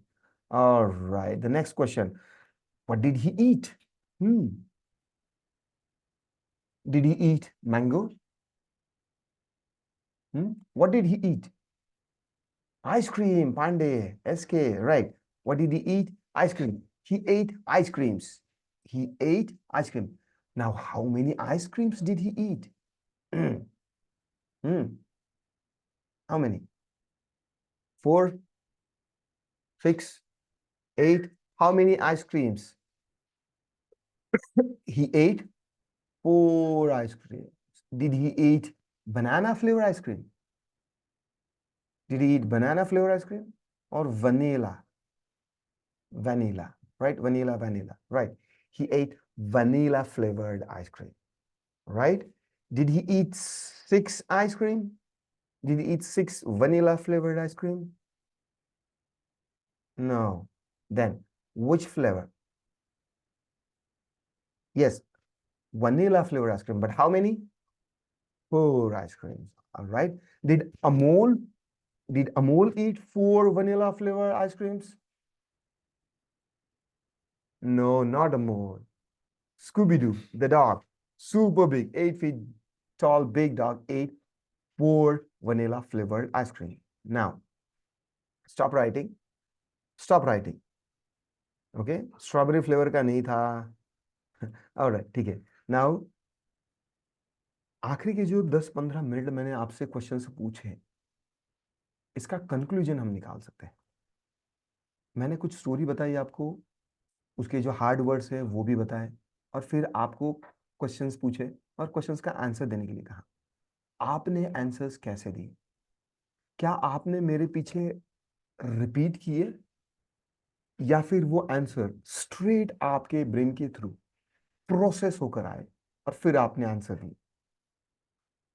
क्या आपके brain में translation हुआ? Process होकर अगर आए तो type P. Directly आए ना, कोई ट्रांसलेशन हुआ? नहीं हुआ ना। जब आपका फोकस इस तरीके से स्पीच प्रोडक्शन पर है, आंसर्स पर है, तो क्या आपका कॉन्फिडेंस का कुछ इशू आया आपको? ऑफ कोर्स आप अभी प्रैक्टिस कर रहे थे या फिर रिहर्सल कर रहे थे, तो आपको कॉन्फिडेंस का इशू नहीं आएगा। अंडरस्टैंडिंग आपकी तेज हुई या नहीं, फास्ट आपको समझ में आया या नहीं? देखो, इंग्लिश सीखने के लिए ना अंडरस्टैंडिंग फास्ट करनी है, ताकि प्रोसेसिंग फास्ट हो। प्रोसेसिंग फास्ट होगी तो आपको आउटपुट मिले। सिंपली, फिर से एक बार दोहराता हूं, गौर से सुनिएगा। इंग्लिश सीखने के लिए लिसनिंग पर फोकस करेंगे। लिसनिंग से आपकी अंडरस्टैंडिंग फास्ट होगी।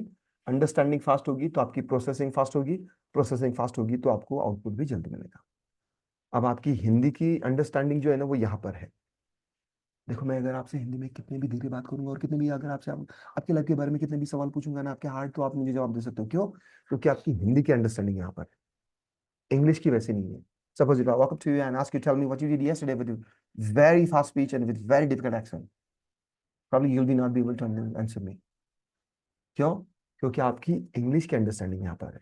मोटा मोटी बात ये कहना चाह रहा हूँ कि जैसे आपकी हिंदी की अंडरस्टैंडिंग यहाँ पर है, वैसे ही इंग्लिश की अंडरस्टैंडिंग यहाँ पर हो जाएगी, तो आपकी प्रोसेसिंग भी फास्ट होगी और आपको आउटपुट भी फास्ट मिलेगा। ठीक है? टाइप टी एल, अगर आपको मेरी चीज समझ में आ गई। Type T L, tubelight. लग रही है ट्यूबलाइट? मैं इस तरीके से आपको पढ़ाऊंगा और इस तरीके से मेरी बेटी को मैं पढ़ा रहा हूँ।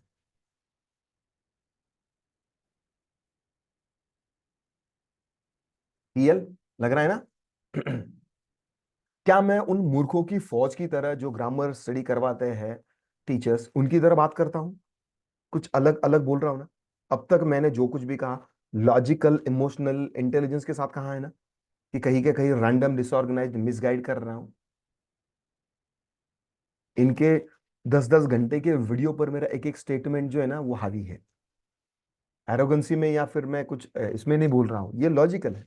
और ये मैं, मतलब मेरे स्टूडेंट्स कहते हैं, इसके लिए ये मैं इतना कॉन्फिडेंटली होकर कह रहा हूँ। Alright, yes, okay. नाउ अब आते हैं बड़े सबसे क्वेश्चन और टॉपिक पर। माना सर की इंग्लिश बोलने के लिए ग्रामर स्टडी करने की जरूरत नहीं, लेकिन ग्रामेटिकली करेक्ट सेंटेंसेस कैसे आएंगे? आप बोल रहे हो कि लैंग्वेज को लर्न नहीं करना है, ठीक है, एक्वायर करना है, कर लेंगे। ग्रामर स्टडी करने की जरूरत नहीं, कर लेंगे, कॉन्फिडेंस आ जाएगा, मान लिया।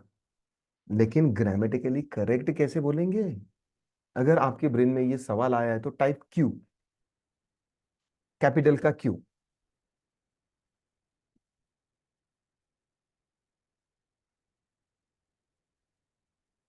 Alright, everyone is saying q q q q q.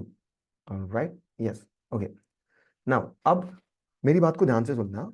बिना ग्रामर रूल में उलझे ग्रामेटिकली करेक्ट बोलने के लिए आपका सेंस ऑफ करेक्टनेस हम डेवलप करेंगे। कैसे? आपके ब्रेन को पता नहीं चलेगा, लेकिन आप धीरे धीरे सीखोगे। कैसे? मेरी बात को ध्यान से सुनना। ग्रामेटिकली करेक्ट बोलने के लिए ग्रामर स्टोरीज हम स्टडी करेंगे। ग्रामर स्टोरीज आपको पढ़नी होती है। ग्रामर स्टोरीज में क्या होता है? अभी मैं आपके सामने एक स्टोरी बताऊंगा, आपको सिर्फ टेंस उसका कौन सा है ये गेस करना है। There was an agile dog, his name was Scooby Doo, he was extremely famished, so he ate 4 ice cream. Now tell me कि ये कौन सा टेंस है? आपको क्या लगता है कि ये कौन सा टेंस है? Past tense, past tense, past tense. ठीक है, ज्यादा डीप में जाने की जरूरत नहीं, सिर्फ पास्ट, प्रेजेंट, फ्यूचर, बस इतना ही बताइए। कौन सा टेंस है? पास्ट टेंस है। ऑलराइट, नाउ अगर मैं अभी आपसे ये कहूं कि आपको ये पास्ट टेंस की स्टोरी प्रेजेंट टेंस में करनी है, तो क्या आप कर सकते हो? अगर कर सकते हो तो please go ahead and type the sentences. Her sentence आपके ब्रेन के थ्रू प्रोसेस होके आने दो। सेंस ऑफ करेक्टनेस इसी से आपका डेवलप होगा। कौन सा वर्ड कौन से वर्ड के साथ जाएगा और सही ग्रामेटिकली करेक्ट साउंड होगा, ये सेंस आपका डेवलप इसी से होगा। लिखिएगा पहला sentence, there was an agile dog. Do and does पर भी आएंगे धीरे धीरे। कॉन्टेक्सचुअल अवेयरनेस के साथ सीख रहे हैं, ये कोई plain black and white grammar की इंफॉर्मेशन नहीं है जो आप भूल जाएंगे। इंटरेस्टिंग इंफॉर्मेशन है, इसको आपको कन्वर्ट करना है प्रेजेंट टेंस में। Okay, Pandey, Sheikh Zoya, Amit, Aditya Rana, Karan Kumar. Yes, there is an agile dog. Now जिन जिन लोगों ने एन लगाया है ना, कंग्रेचुलेशन गाइस। आप एन अजाइल, ए के पहले एन लगाना जो है ना, वो मतलब सीख रहे हो। ठीक है, बोलते वक्त भी वो आएगा आपके, I promise you. There is an agile dog, his name is Scooby Doo. His name is Scooby Doo. Okay, yes, वो रिप्लेस हो जाएगा, वो तो एक्सट्रीमली आपको पता है, लेकिन मैं आपको चाहता हूं कि आप करो। ठीक है, his name is Scooby Doo. Sushil, Dayashankar, Sheikh Zoya, Mushtaq, Kashyap, हाँ बिल्कुल, यही आईओयू से पहले एन आएगा। ठीक है, अजाइल जब भी वर्ड यूज करोगे ना आप, तो एन लिखना आ जाएगा आपको और वो बोलना भी आ जाएगा। Right, next sentence, his name was Scooby Doo. इसकी जगह पर क्या आएगा? His name is Scooby Doo. Right, okay, and the last sentence, last sentence थोड़ा सा ट्रिकी होगा, देखते हैं कि। Last sentence, so he eats 4 ice creams. Okay, so हमने स्टोरी के अब दो वर्जन देख लिया, यस्टरडे एंड टुडे का वर्जन देख लिया।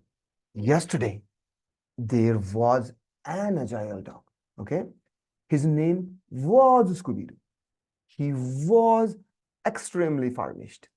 So yesterday he ate 4 ice creams. Okay, again grammatically correct. Now today, from the point of view of today, today there is an agile dog. His name is Scooby Doo. He is extremely famished. So he eats 4 ice cream. Okay, today. Now what will happen if I want to tell the story from the perspective of tomorrow? Future tense में अगर इस story को बोलना है, tomorrow, या फिर let's say कि इन 2030, चलिए टुमारो ले लेते हैं। Tomorrow there, yes, future tense में बनाइए। मान लो कि आप अक्षय कुमार के साथ एक पिक्चर बना रहे हो और अक्षय कुमार आपके सामने बैठे हैं, आपने उनकी जो फीस है 100 करोड़ की उनको पे कर दी है। अब अक्षय कुमार बोल रहे हैं कि मुझे चलो स्टोरी सुनाओ। अब आपको स्टोरी बोलनी है कि ऐसा होगा, वैसा होगा, एक जाइंटिक डॉग आएगा, वो सारी चीजें आपको इंग्लिश में समझानी है। तो कैसे समझाओगे, कैसे बोलोगे? Yes, Ashish Sendhalkar, there will be an agile dog. Now will and will be, इसका भी सेंस आपका डेवलप होने लगेगा, डोंट वरी। अभी तो हम डेमो कर रहे हैं, ठीक है, डेमो में भी आपको सारी चीजें जो है वो लगभग समझ में आएगी। Dayashankar, Sushil, Pandey, there will be an agile dog. Right. You guys are becoming confident and quick and accurate. SK. Okay. Now go for the second sentence. There will be an agile dog, and his name will be Scooby Doo. His name will be Scooby Doo. Right? There will be Shikzoya, SK, Aditya Rana, Pandey. Yes, please try करिएगा, fast, fast. And जब बोलोगे ना, मतलब जब लिखोगे ना, तो थोड़ा सा लाउडली बोलो। Yes. And at the end, I will be asking you to tell the story. आपको नरेट करने के लिए भी कहूंगा मैं, तो क्या आपको वो आएगी या नहीं, ये भी हम एग्जाम्पल के साथ देखेंगे। Rohit Chauhan, Sushil, Kashyap, Rohan, right, everyone is saying, and his name will be Scooby Doo, Swati. Yes, please try करो, try करो। जिम लगाने के बाद आपको पता है कि भाई साहब ये इसके 10 सेट करने हैं, उसके 10 सेट करने हैं, ऐसे थोड़ी ना बॉडी बनती है, वो आपको करने पड़ेंगे, ये करिएगा। देखो ये जो 1 घंटा है ना, ये इसको फील करो, एक्सपीरियंस करो, नहीं तो ग्रामर स्टडी तो है ही। अगर आपको ये पसंद नहीं आया तो ग्रामर स्टडी पर तो आप कभी भी जा सकते हो, right. He will be extremely famished. There will be an agile dog. His name will be Scooby Doo. He will be extremely famished. And his name will be Scooby Doo. He will be extremely famished. Manav, Rohit Chauhan, SK, आप लिख रहे हो ना, यही आपका homework है, यही आपकी इंग्लिश माइंड ट्रेनिंग है। And last sentence, he will B आएगा या फिर विल आएगा? चलिए दोनों सेंटेंस आएंगे। he will be, अगर आपने बी लगाया तो ing लगाओ, eating, he will be eating 4 ice creams, या फिर he will eat 4 ice creams. Future tense में दोनों सेंटेंसेस सही है। he will be eating 4 ice creams, Amit, Rohit, Ashish, he will eat 4 ice creams, that's also perfect। ठीक है, अब ये कॉन्टेक्स्ट बस यूज कहाँ कैसे होता है, will और will be। हाँ, will be जो है वो ing लगा दीजिए, ing लगाने के बाद will be, आपका फ्यूचर टेंस आ जाएगा। विल लगा दिए तो आपका शैल विल, लगभग 70-80% आपके सेंटेंसेस जो है वो हो जाते हैं। बट अभी आपको फोकस करना है स्टोरी पर। So he will be eating या फिर so he will eat 4 ice creams. Okay, दोनों में से कोई भी सेंटेंस बोलोगे तो वो ग्रामेटिकली करेक्ट ही है। ठीक है, ऑलराइट ऑलराइट। नाउ अभी आपने इस तरीके से ग्रामर स्टोरीज को पढ़ा है। नाउ अगर मैं आप लोगों को कहूं, ठीक है, मैं अगर आप लोगों को कहूं कि आपको अभी ये स्टोरी 4 सेंटेंसेस जो है ना वो आपको बोलने हैं, तो क्या आप बोल सकते हो? ट्राई करिएगा बोलने का। अगर आपके चारों sentences yesterday, today and tomorrow, तीनों भी फॉर्मेट में अगर आप बोल सकते हो या नहीं, ये आप एक खुद का एनालिसिस करिए। अगर आप बोल सकते हो तो लिखिएगा आई कैन स्पीक, ट्राई करिएगा। पास्ट टेंस के प्रोस्पेक्टिव से आपको स्टोरी बोलनी है। ठीक है, there was a dog, his name was Scooby Doo, अपने वर्ड्स में, he was hungry, he was 8 feet tall and he ate ice creams. बोल सकते हो I can speak, I can speak, I can speak, I can speak, right. क्या वो words words वो जो agile या फिर डिहाइड्रेटेड, फार्मिस्ट, स्टार्विंग, ये जो 4-5 वर्ड है, क्या मैंने इसका मीनिंग बताया? क्या आप वो बोलने में इस्तेमाल कर सकते हो? ऑनेस्टली जवाब दीजिए, दे सकते हो? यस, आ रहा है ना, राइट। स्टोरी लर्निंग और स्टोरी टेलिंग मेथड जो है ना, ये बड़ी पावरफुल चीज है। मैंने इसी मेथड से डेली लाइफ में यूज होने वाले सेंटेंसेस, वर्किंग प्रोफेशनल की लाइफ में क्या क्या वर्ड्स इस्तेमाल होते हैं, वो वर्ड्स सही सेंस ऑफ करेक्टनेस के साथ और वो सेंटेंसेस इसी लैंग्वेज एक्विजिशन की मेथड से आपके ब्रेन में प्रिंट हो जाएंगे। अब ये स्टोरी सिर्फ आपने स्कूबी डू की एक ही बार सुनी है। क्या होगा अगर इस स्टोरी को अगर आप 8-10 बार सुनोगे? आप इसमें अपने एलिमेंट्स भी ऐड करते जाओगे। अगर आपको नरेट करने के लिए कहा जाए 1000 लोगों के सामने भी, क्या आप बोल सकते हो? बोल सकते हो? 1000 लोगों के सामने अगर आपको इंग्लिश में स्कूबी डू की स्टोरी अगर मैं बोलने के लिए कहूं तो बोल सकते हो? Right, yes. मेरे इस सिंपल इंग्लिश माइंड ट्रेनिंग की मेथड से कृष्णा सातपुते, ये जो मेरे स्टूडेंट है, इंडियन टेनिस क्रिकेट टीम के कैप्टन है, इनका ट्रांसलेशन हमने बंद किया। जैसे आपने एक्सपीरियंस किया ना, बिना ट्रांसलेशन के इंग्लिश में सोचना कैसे पॉसिबल है, ये सिंपल इंग्लिश माइंड ट्रेनिंग के थ्रू कृष्णा की हमने इंग्लिश स्पीकिंग की एबिलिटी को बूस्ट किया। And he is an excellent English speak करना। ये मेरी और एक स्टूडेंट है, शिवानी। और शिवानी इंग्लिश मीडियम स्कूल से थी, बट फिर भी उसके अमेरिकन एक्सेंट नहीं थे, तो वो हैप्पी नहीं थी अपनी इम्प्रूवमेंट से। जब उसने मेरे इस सिस्टम को ज्वाइन किया, और मैंने जानबूझकर आप लोगों को अमेरिकन एक्सेंट सिखाया है इस मेरे इस सिस्टम में। क्यों? क्योंकि मुझे लगता है कि अमेरिकन एक्सेंट जो है ना, वो दुनिया के सबसे हार्डेस्ट एक्सेंट है। अगर आपको अमेरिकन एक्सेंट आ गए, तो आपको ब्रिटिश, ऑस्ट्रेलियन, कैनेडियन, इंडियन, ये एक्सेंट आपको बड़ी जल्दी समझ में आ जाएंगे। अब ये मेरी एक अगली और एक स्टूडेंट है। एक्चुअली सौरभ नहीं, सौरभ की मम्मी मेरे स्टूडेंट है। जो एनवायरमेंट मुझे नहीं मिला, जो एनवायरमेंट मुझे नहीं मिला, हमें नहीं मिला, वो मेरे बच्चों को मिलना चाहिए। इस रीजन की वजह से उन्होंने मेरे सिस्टम को ज्वाइन किया। वो अपने बेटे को एमबीबीएस डॉक्टर बनाना चाहती है। और you will not believe me कि आज रशिया में 3rd ईयर में सौरभ एमबीबीएस कर रहा है, सिर्फ और सिर्फ इंग्लिश लर्निंग एनवायरनमेंट के थ्रू। अगर इंग्लिश आ गई ना, तो वो कितने भी कॉम्प्लेक्स टर्म क्यों ना हो एजुकेशनल, वो आपको समझ में आ जाते हैं। वो फाउंडेशन आपका क्लियर हो जाता है। तो बच्चों के लिए ये बहुत इंपॉर्टेंट है। और किसी ने कहा है कि जो चीज़ हम लाइफ में बड़ी देरी से सीखे हैं या फिर सीख रहे हैं ना, वो सबसे पहले हमने हमारे बच्चों को सिखा देनी चाहिए। क्योंकि जिस तरीके से हमारे एजुकेशन सिस्टम ने आपको ट्रीट किया है, ग्रामर ट्रांसलेशन के लूप में फंसाया है, उसी तरीके से हमारे बच्चों को भी फंसाया जाएगा।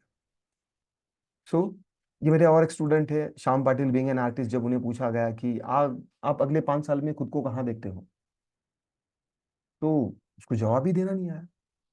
इंग्लिश में एकदम पूछने के बाद वो ब्लैंक हो गया।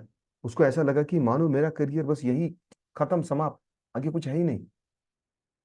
उसको समझ में आया कि ये जो लूप है ना, ये जो चक्र है, इसे तोड़ना पड़ेगा ना। उसने एक दिन ऐसा ही सेमिनार ज्वाइन किया, एंड फिर मेरे सिस्टम को एक्सपीरियंस किया, और वो अभी एक फ्लुएंट इंग्लिश स्पीकर है। ये मेरी एक और एक स्टूडेंट, एक्चुअली टीचर है, नसीफा खान, वेस्ट बंगाल से है। उनको भी लगता था कि grammar study am is are was were, grammar के 2 घंटे मैं भी अगर आपको पढ़ाऊंगा तो नहीं आएगा, वैसे वो पढ़ाते थे। उन्होंने देखा, सोचा, समझा, सिस्टम को एक्सेप्ट किया, और उसके बाद अभी वो डायमंड स्पोकन इंग्लिश एकेडमी की उनकी 3 ब्रांचेस है कोलकाता में, बच्चों को पढ़ा रही है। She is earning more than 5 lakh rupees per month. ये मेरी एक स्टूडेंट है, जानवी राठौड़। जिस ऑफिस में वो बैक ऑफिस के लिए काम करती थी ना, वही ऑफिस में वो एक प्रोडक्शन इंजीनियर बनी, ग्लोबल मैनेजर बनी। मुझे आज भी याद है, जब बी सिविल इंजीनियर की थी, घर की हालत उसकी अच्छी नहीं थी, तो उसने एलएनटी में जॉब करना शुरू किया। बैक ऑफिस में थोड़ा सा एक 8-10 हज़ार का जॉब मिला इंजीनियरिंग करने के बाद भी। उसको पता था कि मुझे इंग्लिश सीखना ही पड़ेगा, नहीं तो मेरी इंजीनियरिंग की डिग्री सिर्फ कागज का टुकड़ा है, अगर कुछ नहीं होगा तो। उसने भी सारे यूट्यूब टीचर, ट्रेनर, ये जो दिख रहे हैं ना, सबके वीडियोस वो देखती थी लगातार, 8-8 10-10 घंटे दिन में देखती थी। समझ में नहीं आता था। लेकिन उसने एक दिन ऐसे ही सिस्टम ज्वाइन किया, देख लिया वेबिनार, और 3 महीने तक उसने मैंने जैसा कहा वैसा किया। You will not believe me, 3 महीने के बाद फिर से उसकी कंपनी में जब आईजेपी हुई, इंटरनल जॉब पोस्टिंग, तो उसके इंटरव्यू में वो सिलेक्ट हो गई as a production engineer, and she got 60 freaking thousand salary per month. 60 हज़ार की सैलरी, 10 हज़ार सैलरी से डायरेक्ट 60,000 की सैलरी मिली, सिर्फ और सिर्फ इंग्लिश की वजह से।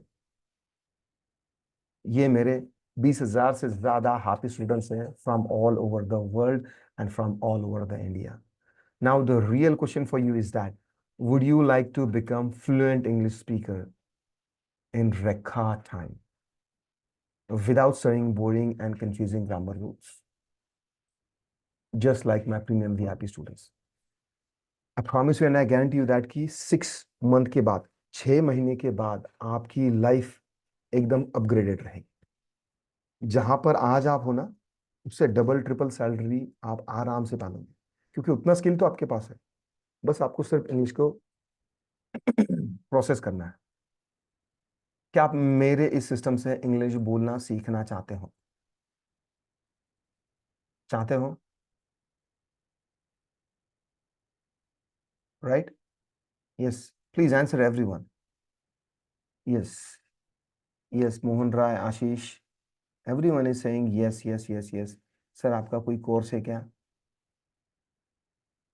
फीस क्या है? Alright, everyone is asking. Alright, alright, alright, चलिए। So let me introduce to you my premium VIP students environment English speaking course, that is Power English speaking course. अब ये जो पावर इंग्लिश स्पीकिंग कोर्स है ना, इसमें मैं आपको किस तरीके से पढ़ाऊंगा, जिस तरीके से हमने अभी स्कूबी डू का लेसन सेट देखा ना, एग्जैक्टली इसी तरीके से। ये तो बहुत छोटा लेसन सेट था, सिर्फ 4 ही लाइन का। मेरे जो लेसन सेट है ना, वो बहुत बड़े हैं, ठीक है। इसमें डेली लाइफ के रूटीन के वर्ड्स और सेंटेंसेस मैंने इस स्टोरी के थ्रू आपके ब्रेन में इंजेक्ट किए हैं। सो इसके इसमें लेसन कौन कौन से हैं? हार्दिक आईपीएल है, देन उसके बाद में आयरन मैन है, सलमान खान का रेस, उसके बाद में Michael Jackson, Scooby Doo, Pirates of the Caribbean, then Thor and Loki, Harry Potter, Lucy, Titanic, ये सारे लेसन सेट्स के थ्रू आपको इंग्लिश स्पीकिंग की प्रैक्टिस होगी, इंग्लिश माइंड ट्रेनिंग होगी, और आप में वो कॉन्फिडेंस आ जाएगा, ताकि जब भी आप पब्लिक में जाएंगे तो कॉन्फिडेंटली बोल पाएंगे। और ये साइंटिफिकली प्रूवन मेथड है। टाइमिंग वगैरह क्या होगी, मैं सब सब कुछ आपको बता देता हूँ। इंजीनियरिंग करता हूँ सर, डेली कॉलेज को जाता हूँ, और राइट, रिकॉर्ड रिकॉर्ड क्लास है, हाँ बिल्कुल सारी चीजें मैं समझा दूँ। बस इस कोर्स में पहले क्या होगा ये समझ लो पहले, आपके लिए है या नहीं। क्योंकि अगर आप इमोशनल होके बस, नहीं भाई अभी तो ये जोर मिल गया है बस ये करना है, आपके लिए है या नहीं मेथड, ये भी आपको देख लेना है पहले, राइट। इस मेथड से आपका सबसे पहले तो हम ट्रांसलेशन बाईपास करेंगे, 24 होमवर्क्स और फ्रेमवर्क से, जिससे इंग्लिश में सोचने की एबिलिटी होगी।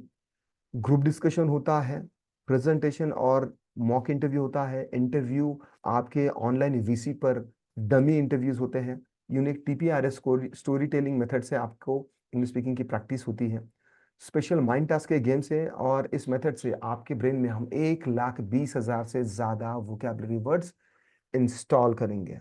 इंस्टॉल एक परफेक्ट वर्ड है। मुझे लगता है कि भगवान ने हमें भाषाओं को बोलने के लिए एक डिवाइस दिया है, उस डिवाइस पर आपने अपनी मदर टंग है ना इंस्टॉल करके रखी है, वर्ड्स ऐसे इंस्टॉल करके रखे अच्छे से उस दीवार पर, सही ग्रामर पैटर्न के साथ। जब भी आपको बोलना होता है, आपका ब्रेन फटक से वोकेबुलरी वर्ड्स को पिक कर लेता है और सही ग्रामर पैटर्न के साथ बोल भी लेता है। इंग्लिश में वैसा नहीं है।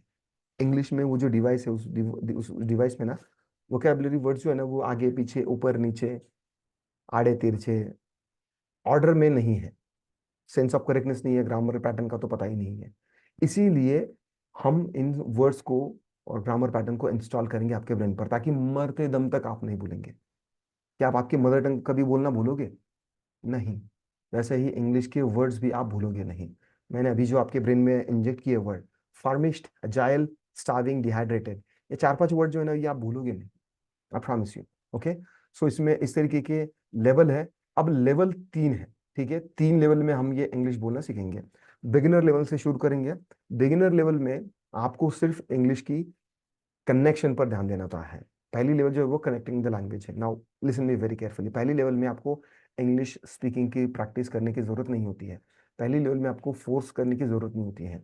क्यों? क्योंकि पहली लेवल में आपका कॉन्फिडेंस सेव करना बहुत जरूरी है। हमने अगर कोई छोटा सा पौधा लगा दिया, तो उसको हम पानी के लिए कुछ ये करते हैं, राइट। और फिर कुछ उसको घास फूस या फिर भेड़ बकरियां ना खाए इसके लिए थोड़ा सा जाली लगाते हैं। वैसे ही पहली लेवल में आपका कॉन्फिडेंस बचाना बहुत जरूरी है, क्योंकि पहली लेवल में आपसे गलतियां होती है। अगर आप गलती होंगी और इसमें आप सामने वाले इंसान के साथ बोलने जाओगे, वो तो लगा ही पड़ा है कि कब आपसे गलती और कब आपकी टांगे नीचे खींचूं। इसीलिए पहली लेवल में आपको बोलने की जरूरत नहीं है। अभी मेरी 3 साल की बेटी, क्या मैं उसके साथ इंग्लिश बोलने के लिए उसको इंग्लिश स्पीकिंग की प्रैक्टिस कराऊंगा? नहीं, ये नेचर के खिलाफ है। तो पहली लेवल में आपको सिर्फ अंडरस्टैंडिंग, प्रोसेसिंग और आउटपुट, बस इस पर ही ध्यान देना होता है। सेकेंड लेवल में, जो कि कंफर्टेबल विद द लैंग्वेज है, सेकेंड लेवल में आपकी इंग्लिश स्पीकिंग की प्रैक्टिस होती है। In this level you will be able to express your ideas, feelings, thoughts, descriptions in grammatically correct way. People are going to understand you. People will enjoy you listening. Words will pop out of your mouth very quickly, easily, and automatically. You will not realize it, but this will happen. Second level में ideas का creation होगा आपके brain में। उन ideas को आप धीरे धीरे एसोसिएट कर पाओगे, स्ट्रेच कर पाओगे, मीनिंगफुल एक एक दो दो वर्ड्स के सेंटेंसेस में पहले बोलना शुरू कर दोगे। उसके बाद आप लंबे कॉम्प्लेक्स कॉम्प्लिकेटेड सेंटेंसेस भी ऑटोमेटिकली बोलना शुरू कर देते हो, सीख जाते हो। ये होगा सेकेंड लेवल में। और उसके बाद आती है थर्ड लेवल। अब देखो, अब ऐसा नहीं कि आपको इंग्लिश नहीं आ रही है, आप बोल सकते हो इंग्लिश, लेकिन अभी आप कुछ गिने चुने टॉपिक पर बोल सकते हो। जैसे कि tell me about yourself, tell me about your family, tell me about India, tell me about your favourite hobby. इन टॉपिक पर आप बोल सकते हैं। लेकिन मैं अगर आपसे बात करना चाहूँ science, history, politician, current scenario, global warming, world war 3, Russia Ukraine war, इन टॉपिक पर नहीं बोल सकते। क्यों नहीं बोल सकते? क्योंकि इन टॉपिक की स्मार्ट वर्ड्स की लिस्ट आपके पास नहीं है, वो टर्मिनोलॉजी आपके पास नहीं है, और वो नॉलेज आपके पास नहीं है। और वो नॉलेज आपके पास नहीं ना, इंग्लिश छोड़िए, आप हिंदी में भी बोल नहीं सकते। मैं गारंटी के साथ कह सकता हूँ कि अगर आपके पास नॉलेज नहीं ना, तो हिंदी में भी नहीं बोल सकते। अगर आप डिसएग्री करते हो तो कमेंट में लिखिएगा, ठीक है? सो इस तरीके का ये कोर्स है। इस कोर्स की जो ड्यूरेशन है वो 6 मंथ का है। 6 मंथ क्यों? क्योंकि आपका ब्रेन इंग्लिश में इवॉल्व और एग्जिस्ट होने के लिए टाइम लेता है। ग्रामर पैटर्न सही तरीके से डेवलप हो, इसके लिए एफर्ट्स और पेशेंस लगते हैं। वोकेबलरी वर्ड सही तरीके से अलाइन हो, इसके लिए कॉन्टेक्सचुअल अवेयरनेस के साथ, सिर्फ उनके ब्लैक एंड व्हाइट मीनिंग नहीं, कॉन्टेक्सचुअल अवेयरनेस भी आपका डेवलप होना चाहिए।